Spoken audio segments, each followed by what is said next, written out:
if I don't do it, no one's going to. So I did. Yeah. Right. Do you want to talk me through some of the Freedom Alliance Party's policies?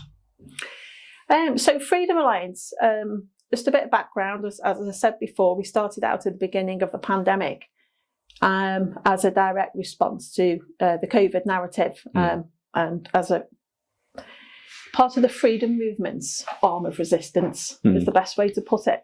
So I think compared to how other political parties maybe start out life, we've come from a different angle. So that kind of makes us unique. I say unique, but because there are other parties, pardon me, who became quite prominent and quite active. Such for example? As like Alliance for Democracy and Freedom, Heritage Party.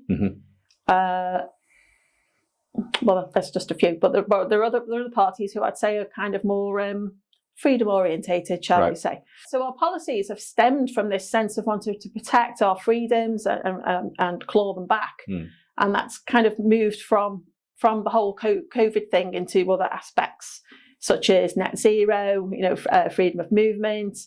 We cover migration, farming, housing. So we're kind of spreading our not tentacles, I hate that word, spreading our range into other aspects of kind of general policy, if you like. Yes. But everything that comes from that place of protecting our freedoms and civil liberties, from tyranny, from the globalists, from technocracy, and all that kind of corporate control and government overreach into our lives. So it's a big pushback against that, and trying to find a way that we want to live without all those things. Yeah. And the globalist bit you just mentioned just now, that is now a big fault line in politics, isn't it? Yeah, I do feel like with the mainstream parties. Sorry, can I ask, is Reform mainstream? Say that again. Is Reform UK mainstream? Would you class us as mainstream? Well, Reform are fairly young, a bit like ourselves. They started out as the Brexit Party in 2018, I think. Brexit happened, so they rebranded, basically. But this is my view. You might have a different perspective. They rebranded using that supporter base, and I think they had quite a lot of influx from the Conservative Party, that people joining them. And there seems to be quite an alignment there. I don't know if that's just my view. You might say differently. No, I wouldn't say. I agree. Yeah. So there certainly are differences between ourselves and Reform, and there are similarities. And I think if you looked in every party's manifesto, there probably is something where there will be policies where, oh yeah, that's not too bad, that one. But when you look at the whole, you think, no, they're definitely going in the wrong direction, or they're definitely all the same in some respects, regardless. The nuanced difference between the policies is kind of irrelevant when they come across as puppets, and the puppeteers are the globalists, the mega corporations. You think, well, it's different ways to the same end. Yeah, I mean, but I went through just to check your answers. I went through your policies earlier on before I came out, just to check, and I read through them, and I have to say there was nothing in there that I could disagree with. I agreed with absolutely everything. I mean, as you say, there maybe is a little bit of a different emphasis in some of them than we would have, but really, there's nothing controversial in any of the policies. But the globalist bit was interesting, because I think there's now a split developing between globalist politicians and nationalist politicians, and that is now starting to. You can see a fault line between the two. Yeah. And it'll be interesting to see how all that pans out. Yeah, it's like you say. There's always going to be alliances formed. There's always going to be. Like the whole left and right, there's always going to be differences in ideologies. But so when it comes down to tactics to achieve an end result in a cause, that we are in many ways very similar. As I say, we are with a sort of broader freedom-orientated parties. My view is that this left-right paradigm is no longer viable. It's no longer relevant.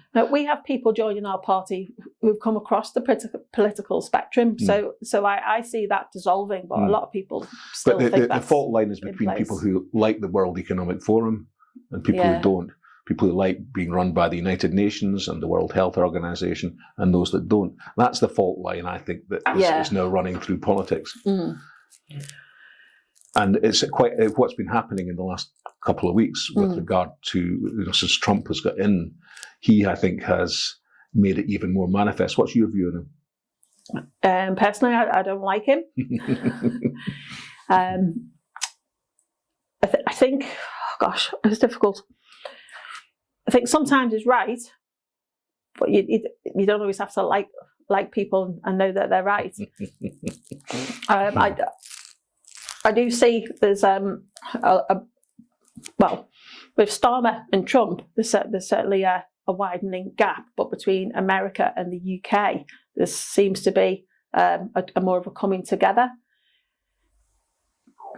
in social media and culturally. That we are binding a lot closer, even though our two leaders seem to be pushing apart. So how that's going to pan out, I don't know. Well, you've got to remember that you don't. If you've got a doctor who cures you of something, you don't really have to like them very much. Liking them as a personality is unimportant. And similarly with a politician, if the politician has got the right medicine for the country and the right, then whether you personally like him or not is really irrelevant. And I think, in my view, since he's got in, some of the things he's done have been fantastic. Yeah. If you look at the Doge, I think that's great, absolutely brilliant. That's a good example of things that you might do well and things that And I mean, he's appointed Bhattacharya as head of the Medicines Agency, and that's going to be huge. I think, as time goes, some of the things we were talking about. As well. Absolutely, Robert, so really, really happy about those. Yeah, things. I mean, the appointments he's made this time have been fantastic. I think, and the likes of that. I mean, I wouldn't like to be in Anthony Fauci's shoes just now, would you? Well, he did have Biden protect him. Remember, he doesn't have any more. So it'd be interesting to see how that pans out. But things that concern me are kind of, we had the CAN bill, the Climate and Nature Bill, but I think it was the day after the Trump inauguration. All eyes were on Trump and what's going on over there, and people were going over there, and Farage was flying over there, and everyone was like, "Oh, look at America!" And I'm sitting at home going, "Please look at what's going on here, please." So we think, "Oh, sorry."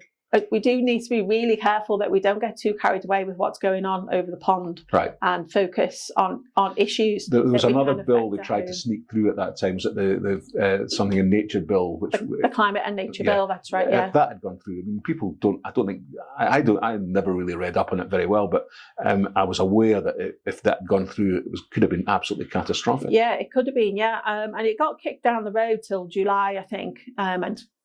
Chris Littlewood, who we were talking about, he was very involved in that. Yeah.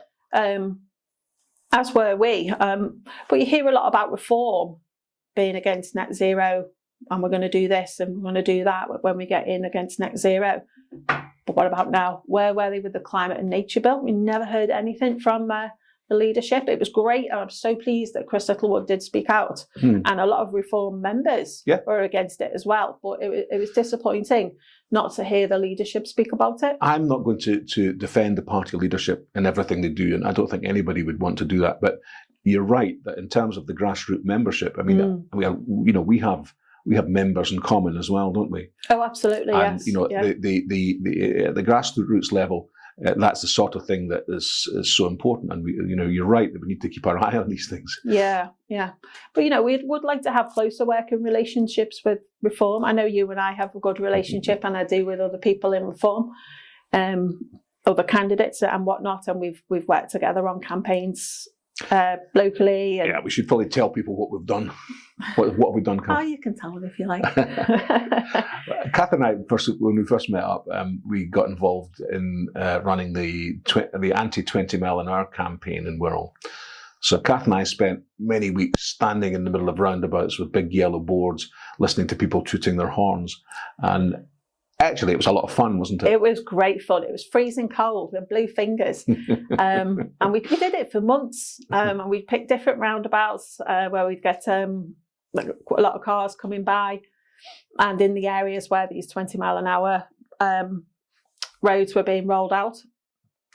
And the support from the public was phenomenal. Absolutely. It wasn't just that. Don't forget, we also did a massive leafleting campaign as well, and that was encouraging people to write to, I think it was Harper at the time, who was the Transport Secretary, to write to their local councillor, to get involved, to sign, because there was a petition going around as well, and we had the roadside campaign too.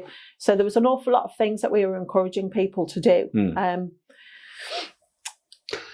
A lot of it's only latterly that I realised that so much of the impetus for the 20 mile an hour thing comes out of net zero. Absolutely. Actually, a lot of the things that when you see the symptoms and once you analyse it a bit more closely, a lot of the things go back to net zero as being the culprit.